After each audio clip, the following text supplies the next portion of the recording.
सच की आवाज और स्त्री की शक्ति।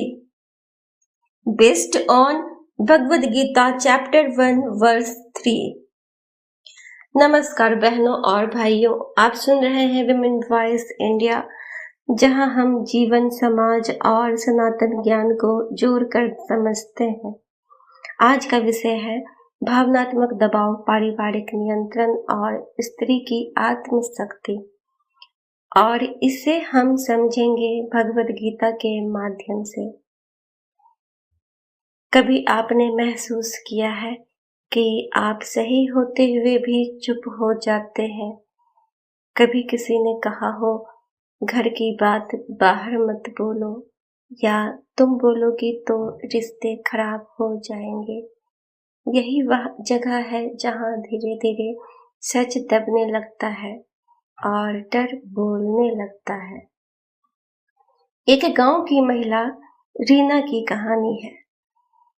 उसकी सबसे बड़ी इच्छा थी कि उसकी बेटी पढ़े लिखे, लेकिन घर में बार बार कहा जाता था, लड़कियों को ज्यादा पढ़ाकर क्या करना। पहले रीना ने विरोध नहीं किया, वह चुप रही, क्योंकि उससे सिखाया गया था कि चुप रहना ही समझदारी है।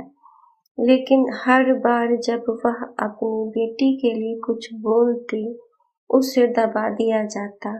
चुप रहो, लोग क्या कहेंगे। धीरे धीरे उसे लगने लगा कि शायद वही गलत है। एक दिन उसकी बेटी ने बहुत साधारण सवाल पूछा, माँ, अगर सच के लिए भी तुम चुप रहोगी तो सच कौन बोलेगा? यह सवाल उसके दिल में उतर गया। उसी रात उसने गीता पढ़ी और उसे समझ आया, सत्य को दबाया जा सकता है लेकिन खत्म नहीं किया जा सकता।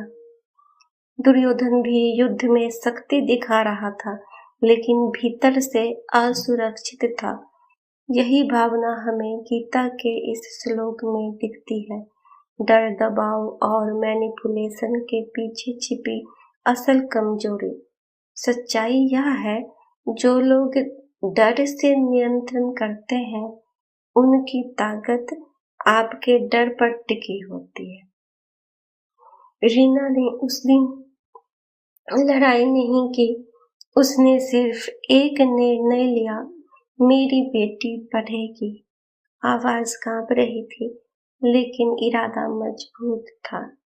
धीरे धीरे बदलाव शुरू हुआ, और वही घर जहां कभी चुप्पी थी, वहां अब एक लड़की किताब खोल कर बैठी थी। बहनों, सहनशील होना अलग बात है और अन्याय को आदत बना लेना अलग। गीता हमें सिखाती है, सत्य पर खरी स्त्री कमजोर नहीं होती, वह जागरूक होती है। अगर यह बात आपके दिल तक पहुंची हो तो इस विचार को आगे जरूर फैलाइए। आप सुन रहे थे विमेन वॉइस इंडिया। जय श्री कृष्ण।